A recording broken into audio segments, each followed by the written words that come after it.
Welcome back to gossips garage. ఇలా focus పెడితే అలా జెండా పాతేస్తున్నారు. వరుస పెట్టి మున్సిపాలిటీల్లో అయితే చైర్మన్ పోస్టులు లేకపోతే వైస్ చైర్మన్ పీఠాన్ని సొంతం చేసుకుంటూ వస్తోంది టీడీపీ. కానీ తునికి వచ్చేసరికి సీన్ రసవత్తరంగా మారింది. అన్ని చోట్ల అప్పర్ హ్యాండ్ సాధిస్తూ వస్తున్న టీడీపీకి తునిలో టైం కలిసి రావడం లేదు. ఇప్పటికే 4 సార్లు తుని మున్సిపల్ వైస్ చైర్మన్ ఎన్నిక వాయిదా పడింది. నెక్స్ట్ ఏం జరగబోతోంది? TDP versus YCP council vice chairman పీఠం ఎవరికి దక్కబోతోంది? తునిలో సై అంటే సై అంటున్న TDP YCP. Municipal vice chairman ఎన్నిక మరోసారి వాయిదా.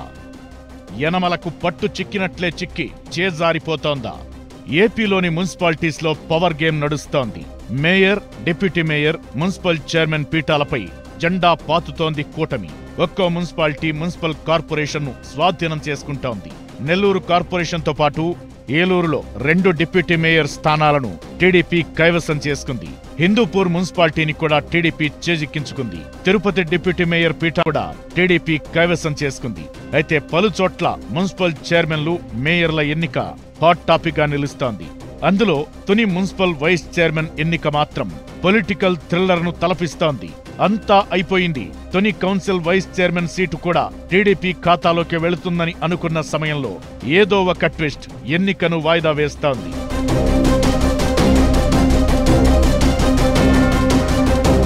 తుని నియోజకవర్గానికి మాజీ మంత్రి యనమల రామకృష్ణుడు కూతురు యనమల దివ్య ఎమ్మెల్యేగా ఉన్నారు. సీనియర్ నేత అయిన యనమల కూతురే ఎమ్మెల్యేగా ఉన్నప్పటికీ మున్సిపల్ వైస్ చైర్మన్ పీఠాన్ని దక్కించుకునేందుకు మాత్రం నానా పాట్లు పడుతున్నారట. 4 సార్లు ఎన్నిక వాయిదా పడిందంటేనే పరిస్థితిని అర్థం చేసుకోవచ్చని టీడీపీ కార్యకర్తలే గుసగుసలు పెట్టుకుంటున్నారు. తుని మున్సిపాలిటీలో గతంలో టీడీపీకి ఒక్క సీటు రాకుండా దాదాపు ఏకగ్రీవం చేసుకుంది వైసీపీ. కూటమి అధికారంలోకొచ్చిన తరువాత మున్సిపల్ వైస్ చైర్మన్ పదవి ఖాళీ అయింది. ఇప్పుడు ఉప ఎన్నిక వచ్చింది. మెజారిటీ కౌన్సిలర్లు టీడీపీలో చేరారు. తుని మున్సిపాలిటీలో మొత్తం 30 మంది కౌన్సిలర్లు ఉంటే అందులో ఒకరు చనిపోగా మరొకరు రాజీనామా చేశారు. 28 మందిలో 10 మంది ఈ మధ్యే టీడీపీ జెండా కప్పుకున్నారు. వైస్ చైర్మన్ సభ్యురాలు న్యూట్రల్ గా ఉంటున్నారు. మిగిలిన 17 మంది వైసీపీకి మద్దతుదారులుగా దాడిశెట్టి రాజా ఆధ్వర్యంలో ఉండిపోయారు. వైస్ చైర్మన్ పీఠం సొంతం చేసుకోవాలంటే అధికార పార్టీకి 14 మంది సంఖ్యాబలం కావాలి. ఇప్పటికే 10 మంది సభ్యులు టీడీపీలో చేరిపోవడంతో మరో 4 సభ్యులు మద్దతు పలుకుతారని ఎదురు చూస్తున్నారు సైకిల్ పార్టీ లీడర్లు. ఎక్స్ అఫీషియో కింద ఎమ్మెల్యేకు ఓటు ఉండడంతో 15 ఓట్లతో పీఠాన్ని దక్కించుకోవచ్చని భావిస్తోంది టీడీపీ. అయితే వైసీపీ పట్టు వేయటం లేదు. దాడిశెట్టి రాజా తన వర్గం కౌన్సిలర్లను కాపాడుకుంటూ వస్తున్నారు. ఈ క్రమంలోనే 15 రోజుల నుంచి 4 సార్లు వైస్ చైర్మన్ ఎన్నిక వాయిదా పడుతూ వస్తుండటంతో తుని పట్టణంలో టెన్షన్ పరిస్థితులు క్రియేట్ అవుతూ వస్తున్నాయి. టీడీపీ, వైసీపీ నేతల మధ్య డైలాగ్ వార్ నడుస్తోంది. 4 కౌన్సిల్ సభ్యులను వైసీపీ నేతలు కిడ్నాప్ చేసి సెల్ ఫోన్లు కూడా స్విచ్ ఆఫ్ చేసి నిర్బంధించారని టీడీపీ నేతలు ఆరోపిస్తున్నారు.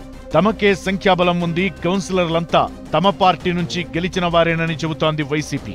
తమ సభ్యులను ప్రలోభపెట్టి వైస్ చైర్మన్ పదవిని దక్కించుకోవాలని టీడీపీ కుట్ర చేస్తోందని ఫ్యాన్ పార్టీ లీడర్లు మండిపడుతున్నారు. పోలీసుల సాయంతో కావాలనే వైస్ చైర్మన్ ఎన్నికను వాయిదా వేస్తున్నారని వైసీపీ నేతలు అంటున్నారు. తుని పట్టణంలో గతంలో టీడీపీ మున్సిపల్ చైర్మన్ పీఠాన్ని 3 సార్లు సొంతం చేసుకుంది. వైసీపీ, కాంగ్రెస్ ఒక్కోసారి తుని మున్సిపాలిటీని సొంతం చేసుకున్నాయి. అయితే ఈసారి వైస్ చైర్మన్ ఎన్నిక ద్వారా తన బలాన్ని చూపించుకునేందుకు ఇటు యనమల, అటు దాడిశెట్టి రాజా ఎవరి ఎత్తుల్లో వారున్నారు. వైస్ చైర్మన్ గెలిస్తే మార్చిలో చైర్మన్ పై అవిశ్వాసం పెట్టి ఆ సీటును కూడా తమ ఖాతాలో వేసుకోవాలని పార్టీలు వ్యూహాత్మకంగా అడుగులు వేస్తున్నాయి. ఈ క్రమంలోనే ఎవరికి వారు తగ్గకపోవడంతో వైస్ చైర్మన్ ఎన్నిక వాయిదా పడుతూ వస్తోంది. వైస్ చైర్మన్ ఎన్నిక రోజు టీడీపీలో చేరిన కౌన్సిలర్లు వస్తున్నారు గాని వైసీపీ కౌన్సిలర్లు రావడం లేదు. పైగా చలో తుని అని పిలుపునిచ్చి వైసీపీ పొలిటికల్ హీట్ క్రియేట్ చేస్తోంది. అయితే అధికారంలో ఉండి కూడా వైసీపీపై అప్పర్ హ్యాండ్ సాధించడంలో యనమల వెనకబడిపోతున్నారట.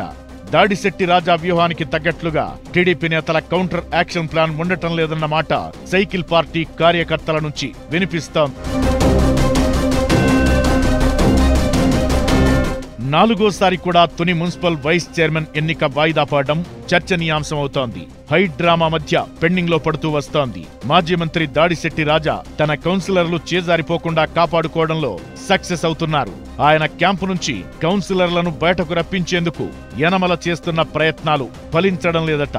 ఇప్పటి వరకు 3 సార్లు వాయిదా పడడంతో 4గోసారైనా వైస్ చైర్మన్ ఎన్నిక జరుగుతుందని భావించారు. కానీ 4గోసారి కూడా వాయిదా పడింది. మరి 5ఓసారైనా వైస్ చైర్మన్ పీఠంపై ఏదో ఒకటి తేలుతుందా లేక వాయిదాల ఎపిసోడ్ కంటిన్యూ అవుతుందా అనేది వేచి చూడాలి.